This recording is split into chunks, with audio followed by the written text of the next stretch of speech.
താമസിക്കാൻ വീടില്ലാത്ത, കിടന്നുറങ്ങാൻ ഒരു മുറിയില്ലാത്ത, ഇരുന്നെഴുതാൻ ഒരു മേശ പോലും ഇല്ലാത്ത തമ്പാനൂരിലെ ഒരു ഓടയിൽ കാണപ്പെട്ട ഒരു മൃതദേഹമായി അവശേഷിച്ച ഒരു അനശ്വരനായ ഒരു മലയാള കവി ഉണ്ടായിരുന്നു. ശ്യാം അദ്ദേഹത്തെ ഓർക്കുന്നുണ്ടോ? സുരേഷ് പറഞ്ഞ ഈ ഒരു സംഭവം ഓർക്കുന്നുണ്ട്.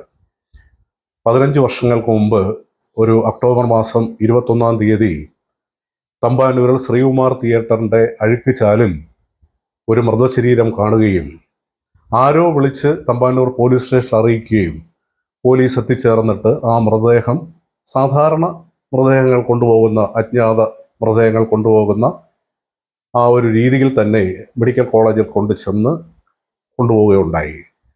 അവിടെ ചെല്ലുമ്പോഴാണ്, മോർച്ചറിയിലേക്കോ മറ്റോ മാറ്റുമ്പോഴാണ് ഒരു യുവ ഡോക്ടർക്ക് ഇത് അയ്യപ്പനാണ് എന്നുള്ളത് മനസ്സിലാവുകയും 22-ാം തീയതിയോ 23-ാം തീയതിയോ മദ്രാസിൽ വെച്ച് നടക്കുന്ന ആശാൻ സ്മാരക അവാർഡ് വാങ്ങുവാൻ പോകുവാനുള്ള തയ്യാറെടുപ്പിലിരുന്ന നമ്മുടെ അനശ്വരനായ കവി അയ്യപ്പനാണെന്നുള്ള തിരിച്ചറിവ് വളരെ ദുഃഖത്തോടെ മനസ്സിലാക്കുന്നത്.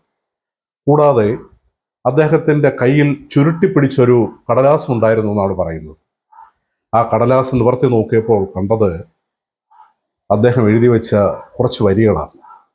മനോഹരമായ കയ്യക്ഷരമായിരുന്നു അയ്യപ്പൻ്റെ. മനോഹരമായ കയ്യക്ഷരത്തിൽ അമ്പ് എന്ന് എഴുതിയ ഒരു കവിതയാണ് അത് എഴുതി വച്ചിരിക്കുന്നത്. അത് മരണത്തെക്കുറിച്ചുള്ള കവിതയാണ്.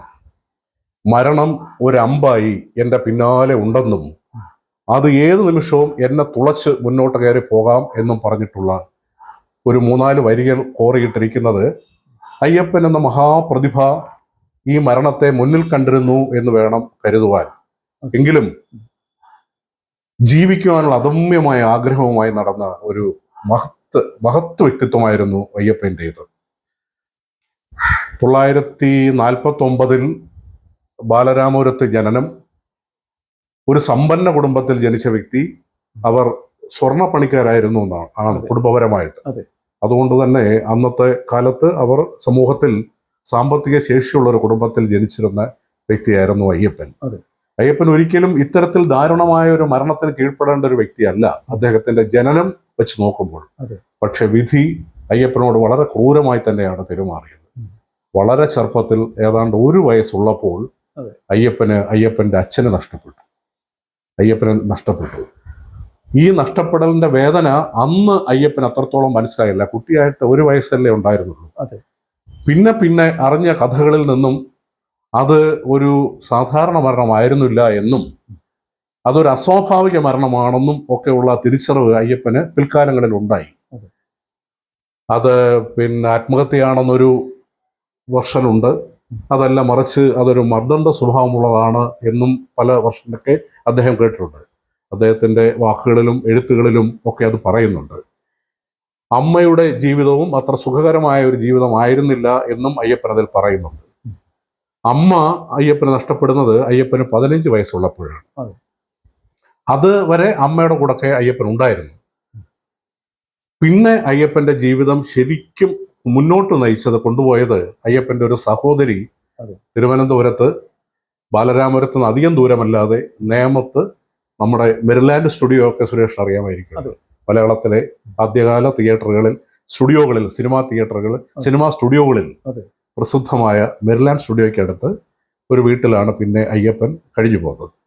അച്ഛൻ്റെ മരണശേഷം അദ്ദേഹത്തിൻ്റെ സാമ്പത്തികമായ ബുദ്ധിമുട്ടുകൾ ധാരാളം ഉണ്ടായിട്ടുണ്ട്.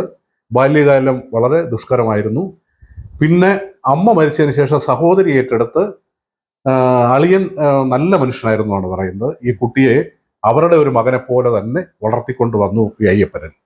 പക്ഷേ ഇതിൻ്റെ എല്ലാം ഒരു ഗുണമുണ്ടായത് അയ്യപ്പന്റെ ഉള്ളിലെ കവി രൂപപ്പെട്ട് വരികയായിരുന്നു. ഈ തിക്തമായ ജീവിതാനുഭവങ്ങൾ, അതിൻ്റെ ഒരു പേശീബലം, അല്ലെങ്കിൽ ആ തീവ്രമായ ദുഃഖങ്ങളുടെ ഒരു പിൻബലം അയ്യപ്പന്റെ വാക്കുകളിൽ സ്ഫരിച്ചു. അയ്യപ്പൻ അങ്ങനെ വിദ്യാഭ്യാസം തുടർന്നു. ചേച്ചിയുടെ സഹായത്തോടു കൂടി നേമം, ഇന്നുമുണ്ട് ആ സ്കൂള്, നേമം വിക്ടറി സ്കൂളിലാണ് അദ്ദേഹം പഠിച്ചത്. വിക്ടറി സ്കൂളിൽ 10ാം ക്ലാസ് വരെ മാത്രമേ അദ്ദേഹത്തിന് പഠിക്കുവാൻ കഴിഞ്ഞുള്ളൂ. അപ്പോഴത്തേക്ക് വന്ന് ധാരാളം നേതൃത്വ ഗുണമുള്ളൊരു ഒരു വിദ്യാർത്ഥിയായിരുന്നു അയ്യപ്പൻ. വളരെ മര്യാദക്കാരനായ, വളരെ പെട്ടെന്ന് കാര്യങ്ങൾ മനസ്സിലാക്കുന്ന അധ്യാപകരുടെയൊക്കെ കണ്ണിലുണ്ണിയായി അദ്ദേഹം വളർന്നു. അക്കാലത്ത് 1960-66 കാലഘട്ടങ്ങളിലൊക്കെ കേരളത്തിലെ സാമൂഹ്യ വ്യവസ്ഥ വളരെ സംഘർഷഭരിതമായിരുന്നു. അന്നത്തെ നമ്മുടെ ജീവിതമൊക്കെ വളരെ വളരെ സംഘട്ടനം നിറഞ്ഞ ജീവിത സാഹചര്യങ്ങൾ, രാഷ്ട്രീയ സാഹചര്യങ്ങൾ എല്ലാം നിലനിൽക്കുന്ന ആ കാലഘട്ടത്തിൽ ദാരിദ്ര്യം അതിൻ്റെ പരമകോടിയിൽ ഉണ്ടായിരുന്ന ഒരു കാലഘട്ടം. ആ കാലഘട്ടത്ത് തിരുവനന്തപുരത്ത് മാത്രമല്ല കേരളത്തിൽ അങ്ങോളം ഇങ്ങോളം തന്നെ ഭക്ഷ്യക്ഷാമം ഉണ്ടായിരുന്നു. ആ ഭക്ഷ്യക്ഷാമത്തിൽ ആൾക്കാരിങ്ങനെ നീറി അലഞ്ഞുകൊണ്ടിരിക്കുന്ന ഒരു കാലഘട്ടമൊക്കെ ആയിരുന്നു അത്. ആ സമയത്ത് അയ്യപ്പനോട് 10ാം ക്ലാസ്സിൽ പഠിക്കുമ്പോൾ തമിഴ്നാട്ടിൽ നിന്നും എന്തോ മറ്റോ കൊണ്ടുവന്ന ആഹാര സാധനങ്ങൾ കൊണ്ടുവരുന്ന ലോറി തടഞ്ഞിട്ടു. ഇവർ വിദ്യാർത്ഥികൾ തടഞ്ഞിട്ടു. അന്നേ വിദ്യാർത്ഥി പ്രസ്ഥാനമൊക്കെ ആയിട്ട് അദ്ദേഹത്തിന് വളരെ സജീവമായിട്ട് ബന്ധമുണ്ട്. ഞാൻ സൂചിപ്പിച്ച പോലെ നേതൃത്വ ഗുണം അദ്ദേഹത്തിലുണ്ട്, കവിത്വം അതിൻ്റെ വഴിക്ക് നടക്കുന്നുണ്ട്. അപ്പോൾ ഇതിൻ്റെയൊക്കെ ഫലമായിട്ട് അദ്ദേഹത്തിന് വലിയ സംഘർഷങ്ങളിലൊക്കെ ഏർപ്പെടേണ്ടി വന്നു. പോലീസ് കേസുണ്ടായി. അത് കഴിഞ്ഞ് ഈ പട്ടിണിയും ദാരിദ്ര്യവും അദ്ദേഹത്തിൻ്റെ മാത്രമല്ല കൂടുള്ള കുട്ടികളുടെ നാട്ടുകാരുടെ അതിനൊക്കെ പരിഹാരമായിട്ട് അടുത്തുള്ള പോലീസ് സ്റ്റേഷനിൽ പോലും അതിൻ്റെ പുരയിടത്തിൽ കയറി അവിടെ നിന്നുള്ള കായ്കനികൾ, കൃഷി സാധനങ്ങൾ, പിന്നെ കപ്പ ഒക്കെ മോഷ്ടിക്കേണ്ട സാഹചര്യം വരെ അദ്ദേഹത്തിന് അന്നുണ്ടായിട്ടുണ്ട്. അതിൻ്റെ പുറത്ത് അദ്ദേഹത്തിൻ്റെ കേസുകളൊക്കെ അനവധിയായി. സ്കൂളിൽ പഠിക്കാൻ മിടുക്കനായിരുന്നുവെങ്കിലും ഇതുപോലെയുള്ള സാമൂഹ്യ പ്രവർത്തനങ്ങളിൽ, സംഘടനകളിൽ SFI, അന്ന് SF ആയിരുന്നു സ്റ്റുഡൻസ് ഫെഡറേഷൻ, പിന്നെ SFI ആയിരുന്നു. സ്റ്റുഡൻറ് ഫെഡറേഷന്റെ ഒക്കെ നേതാവായതിന്റെ വെളിച്ചത്തിൽ അദ്ദേഹത്തെ അന്ന് സ്കൂളിൽ നിന്ന് പുറത്താക്കി. അതോടുകൂടി ഔപചാരികമായ ഒരു വിദ്യാഭ്യാസത്തിന്റെ അവസാനമായിരുന്നു അയ്യപ്പന് അന്നുണ്ടായത് എന്നുള്ളതാണ്. പക്ഷെ പിൽക്കാലത്ത് അദ്ദേഹത്തിന്റെ ജീവിതാനുഭവങ്ങളിലൂടെ അദ്ദേഹം ആർജിച്ച അനുഭവം, ഞാൻ മുമ്പേ പറഞ്ഞ് അതിൻ്റെ ആ ഒരു ബലം, ആ ബലത്തിൽ മൂർച്ചയുള്ള വാക്കുകളായി അനേകം കവിതകളുടെ ശരിക്കും ഒരു ആരംഭ കാലഘട്ടമായിരുന്നു സ്കൂൾ ജീവിതത്തിന് ശേഷം ഉണ്ടായിട്ടുള്ള സംഭവങ്ങൾ. അയ്യപ്പൻ്റെ കവിതകളെല്ലാം പൊതുവെ വളരെ ബ്രീഫായിരിക്കും, പക്ഷെ അതിന് വലിയ ഒരു ആശയവ്യാപ്തി ഉണ്ടായിരിക്കും. അങ്ങനെയുള്ള ഏതെങ്കിലും കവിത ശ്യാം ഇപ്പോൾ ഓർക്കുന്നുണ്ടോ? ഒന്ന് ചൊല്ലാമോ? ഉണ്ട് സുരേഷ്. അദ്ദേഹത്തിന് എല്ലാ കവിതകളും അധികം ദൈർഘ്യമുള്ള കവിതകളല്ല, വളരെ സംഗ്രഹിച്ചിരുന്ന കവിതകളാണ്. പക്ഷെ അത് പണ്ട് നമ്മൾ വൈലോപ്പിള്ളിയെ കുറിച്ചൊക്കെ പറയുന്നില്ല, കാച്ചിക്കുറുക്കിയ കവിത എന്നൊക്കെ പറയുന്നത്, അതൊക്കെ കാച്ചിക്കുറുക്കിയ വരികളാണ്. അത്തരത്തിലുള്ള ഒരു കവിത എനിക്ക് പെട്ടെന്ന് എൻ്റെ മനസ്സിൽ വരുന്നത്, അദ്ദേഹം എഴുതിയ ഒരു 3-4 വരികൾ മാത്രമേ അതിനകത്തുള്ളൂ. പക്ഷെ ആ 3-4 വരികൾ നമ്മൾക്കുണ്ടാക്കുന്ന ഒരു വികാര തള്ളിച്ചയുണ്ട്. അതാണ് ഈ കവിത ഈ വരികളിലൂടെ പറയുന്നത്. ഒരിടത്ത് ഒരു മകളുണ്ടായിരുന്നു. അച്ഛൻ ആരെന്നറിയില്ല, അമ്മയെ കണ്ടില്ല. ഒരാൾ കുരുന്ന് കൈപിടിച്ച് ഒരു തെരുവിലേക്ക് കൊണ്ടുപോയി. ആ തെരുവിൻ്റെ പേര് ഇന്ന് ചുവന്ന തെരുവെന്നാണ്. ചുവന്ന തെരുവ്. ഇത്രയേ ഉള്ളൂ കവിത. പക്ഷെ അത് കേട്ട് കഴിയുമ്പോൾ നമ്മുടെ മനസ്സിൽ ഒരു വിങ്ങലുണ്ടാവത്തില്ലേ? വിങ്ങലുണ്ടാവത്തില്ലേ? അതാണ് അത്തരത്തിലുള്ള കവിതകളാണ് അദ്ദേഹത്തിന്റെ ഈ കൊച്ചു കവിതകൾ. നിരവധിയായ കവിതകൾ ഇതുപോലെ ഉണ്ട്, അദ്ദേഹത്തിന്റെ പിൽക്കാലത്ത് വന്നിട്ടുണ്ട്. 1983 മുതൽ 91 വരെയുള്ള കാലഘട്ടം. ആ സമയത്താണ് ഞാൻ തിരുവനന്തപുരത്തുണ്ടായിരുന്നത്. ഞാൻ ആർട്സ് കോളേജിൽ MA പഠിക്കുന്ന ഒരു സമയമൊക്കെ അതായിരുന്നു. താമസം യൂണിവേഴ്സിറ്റി ഹോസ്റ്റലും. അപ്പോൾ ആ സമയത്ത് അയ്യപ്പനെ ഞാൻ സ്ഥിരമായിട്ട് യൂണിവേഴ്സിറ്റി ഹോസ്റ്റലിലും പബ്ലിക് ലൈബ്രറിയുടെ മുമ്പിലുമായിട്ട് സ്ഥിരമായിട്ട് കാണുമായിരുന്നു. അപ്പോൾ ഇദ്ദേഹം 10ാം ക്ലാസ് വരെ പഠിച്ചുള്ളൂ എന്ന് ശ്യാം പറഞ്ഞു. അപ്പോൾ ഈ ഉപരിപഠനവുമായിട്ട് എന്തെങ്കിലും ബന്ധമുണ്ടോ? കാരണം ഇദ്ദേഹം ഒരു അരാജകവാദിയാണ് എന്ന് അദ്ദേഹത്തിൻ്റെ ഡ്രസ്സിങ്ങിലും അദ്ദേഹത്തെ കാണുമ്പോഴെല്ലാം നമുക്ക് മനസ്സിലാകുമായിരുന്നു, നമ്മൾ ജോൺ അബ്രഹാമിനെ പോലെ. അത് അതിനെക്കുറിച്ചൊന്ന് ശ്യാമിന് വിശദീകരിക്കാമോ? നമ്മൾ പിൽക്കാലത്ത് കണ്ട അയ്യപ്പൻ ഒരു അരാജകവാദ സ്വഭാവത്തിലുള്ള രൂപവും ഭാവവും ഒക്കെ ഉള്ള ഒരു വ്യക്തിയായിരുന്നു. അതെ. പക്ഷേ അടിസ്ഥാനപരമായി അദ്ദേഹം അങ്ങനെയുള്ള ഒരാളായിരുന്നില്ല. അദ്ദേഹത്തിന്റെ കുട്ടിക്കാലം ഈ 10ാം ക്ലാസ് കഴിഞ്ഞതിന് ശേഷം അന്നത്തെ പ്രമുഖ കമ്മ്യൂണിസ്റ്റ് നേതാക്കന്മാരായ ആർ സുഗതനെ പോലുള്ള പരിണതപ്രജ്ഞരായ പ്രഗത്ഭന്മാരുടെ കൂടെയൊക്കെ അദ്ദേഹത്തിന് കഴിയുവാൻ അവസരമുണ്ടായിട്ടുണ്ട്. അവർ ഏറ്റെടുക്കുകയായിരുന്നു. കാരണം അദ്ദേഹത്തിന് തുടർന്നുള്ള ജീവിതം കൊണ്ടുപോകാൻ വേണ്ടി ഇദ്ദേഹത്തിന്റെ സർഗപ്രതിഭയും കൂടെ മനസ്സിലാക്കിയിട്ട് അവർ ഏറ്റെടുത്തതിന്റെ വെളിച്ചത്തിൽ അദ്ദേഹത്തിന് അന്ന് ഇന്നത്തെ ജനയുഗത്തിന്റെ പത്രാധിപ സമിതിയിലൊക്കെ അദ്ദേഹത്തിനെ പ്രൂഫ് റീഡറായിട്ടോ മറ്റോ കൊണ്ടുപോയി അന്നത്തെ കാലത്ത്. പക്ഷെ ആ പ്രൂഫ് റീഡിങ്ങിലൂടെ അദ്ദേഹം വായിച്ചു കൂട്ടിയ അറിവിന് പരിധികളില്ലായിരുന്നു. അതിൽ നിന്നാണ് അദ്ദേഹത്തിന്റെ സർഗവാസനയ്ക്ക് മൂർച്ച ഉണ്ടാകുന്നത്. മൂർച്ചയുണ്ടായി നിരവധി രചനകൾ അതിൽ നിന്നും ഉടലെടുത്തു. കൂടാതെ പിന്നെ തിരുവനന്തപുരത്ത് വന്ന് സ്ഥിരതാമസമാവുകയും നമ്മുടെ എല്ലാ കലാകാരന്മാരും അക്കാലത്ത് താമസിച്ചിരുന്ന പാളയത്തെ അശോക ലോഡ്ജിൽ അദ്ദേഹം താമസിക്കുകയും അങ്ങനെയാണ് നിരന്തരം യൂണിവേഴ്സിറ്റി സുരേഷ് പറഞ്ഞ ലൈബ്രറിയിലും ഒക്കെ വന്നിരിക്കുകയും ധാരാളം സുഹൃത്തുക്കൾ അദ്ദേഹത്തിനുണ്ടായിരുന്നു. അവിടെ അയ്യപ്പൻ കല്ല് എന്ന് പറഞ്ഞൊരു കല്ല് തന്നെ ഉണ്ടെന്നാണ് പറയുന്നത്. സുരേഷ് ആദ്യം സൂചിപ്പിച്ച പോലെ വീടില്ല, പബ്ലിക് ലൈബ്രറിയിൽ പബ്ലിക് ലൈബ്രറിയിൽ അയ്യപ്പൻ കല്ല്. കാരണം അദ്ദേഹം ആ കല്ലിൽ ഇരിക്കുമായിരുന്നു. സുരേഷ് ആദ്യം സൂചിപ്പിച്ച പോലെ വീടോ മുറിയോ ഇരിക്കാനൊരു മേശയോ കസേരയോ എന്തിന്, പേപ്പറും പേനയും പോലും ഇല്ലാത്തിരുന്ന അയ്യപ്പൻ ഇങ്ങനെയുള്ള സദസ്സുകളിൽ കിട്ടുന്ന പേപ്പറിൽ എടുത്ത് വെച്ച് എഴുതി, അല്ലെങ്കിൽ എന്തെങ്കിലുമൊക്കെ കോറി കോറി കൊടുത്തിട്ടുള്ളതും സംവേദിച്ചിട്ടുള്ളതും ഒക്കെ അതിഗംഭീരങ്ങളായ ഇതാണ്. പക്ഷെ അദ്ദേഹത്തിൽ ഒരു അരാജകത്വ സ്വഭാവം അല്ലെങ്കിൽ ഇത്തരത്തിലൊരു രൂപമാറ്റം, സ്വഭാവമാറ്റം വരാനുള്ള പ്രധാന കാരണം അദ്ദേഹത്തിന്റെ ഒരു സാഫല്യമാകാത്തൊരു പ്രണയമായിരുന്നു. ഒരു തീവ്രമായൊരു പ്രണയബന്ധത്തിൽ അടിമയായിരുന്നു അയ്യപ്പൻ. കാരണം മനസ്സിലെ ആ ഒരു ശുദ്ധത അല്ലെങ്കിൽ ആ തെളിമ, ആ നന്മ കൊണ്ട് അദ്ദേഹത്തിന് എല്ലാ സ്നേഹബന്ധങ്ങളും പവിത്രമായിരുന്നു.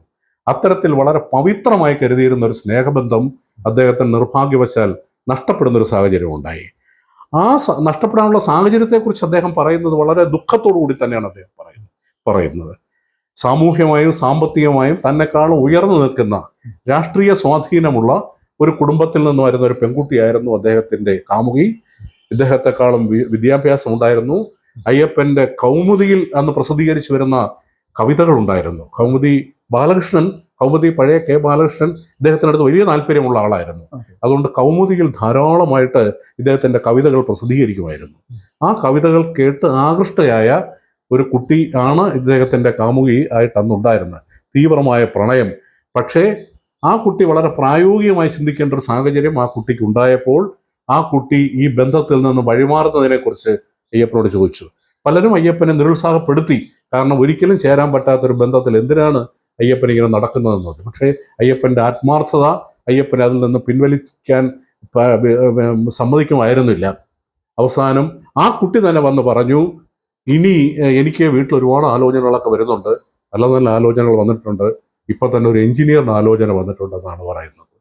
അപ്പൊ അന്നത്തെ കാലത്തൊക്കെ എഞ്ചിനീയർ എന്നൊക്കെ പറഞ്ഞു കഴിഞ്ഞാൽ വലിയ വലിയ കാര്യങ്ങളല്ലേ. അപ്പൊ അങ്ങനെ വന്ന് പറഞ്ഞപ്പോൾ അയ്യപ്പൻ കണ്ണുടച്ചു പറഞ്ഞു, എന്നാ നീ അത് പിടിച്ചോ, അത് വിടണ്ട, പിടിച്ചോളൂ എന്ന് പറഞ്ഞു. അത് എന്ന് വെച്ചാൽ പൂർണ്ണമായ സമ്മതം അദ്ദേഹം കൊടുക്കുകയായിരുന്നു ചെയ്തത്. പക്ഷേ ആ പെണ്ണ് അപ്പോഴും ഇദ്ദേഹത്തിന്റെ പറഞ്ഞത് നല്ല മനസ്സിലാണ് അയ്യപ്പൻ അത് പൊയ്ക്കോളാനായിട്ട് പറയുന്നത് ഈ കുട്ടിയോട്.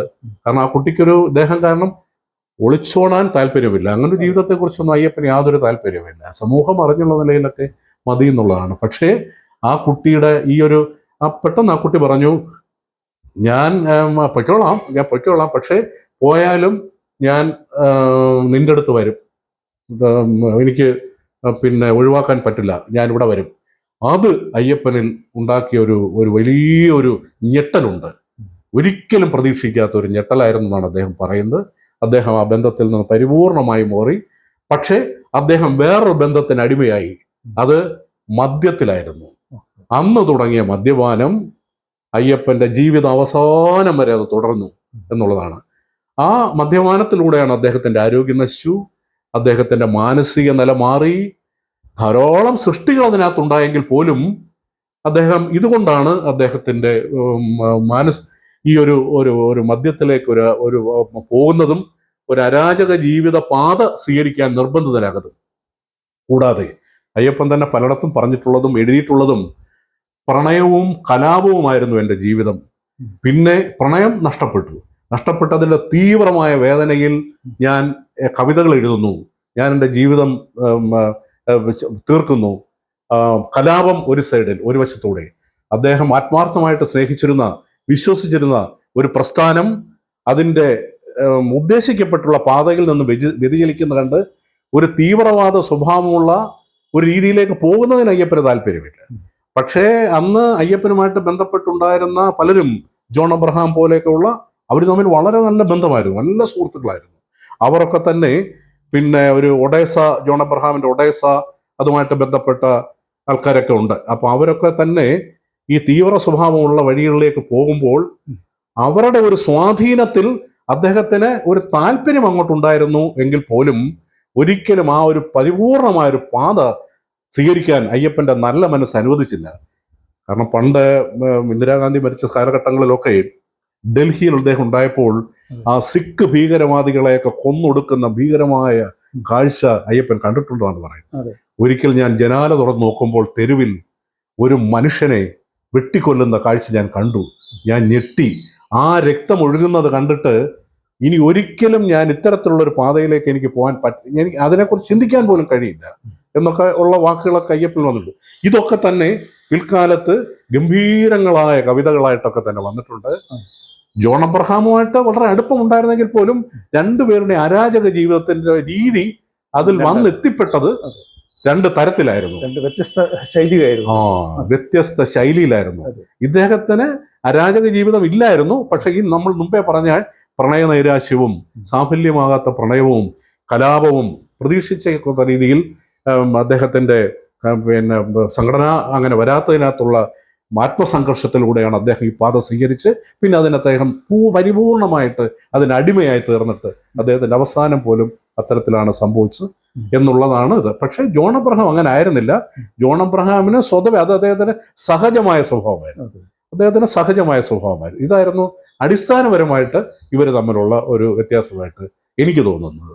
ഇങ്ങനെയൊക്കെ ആയിരുന്നെങ്കിലും അയ്യപ്പനൊരു രാഷ്ട്രീയ ബന്ധം ഉണ്ടായിരുന്നല്ലോ ശ്യാമേ?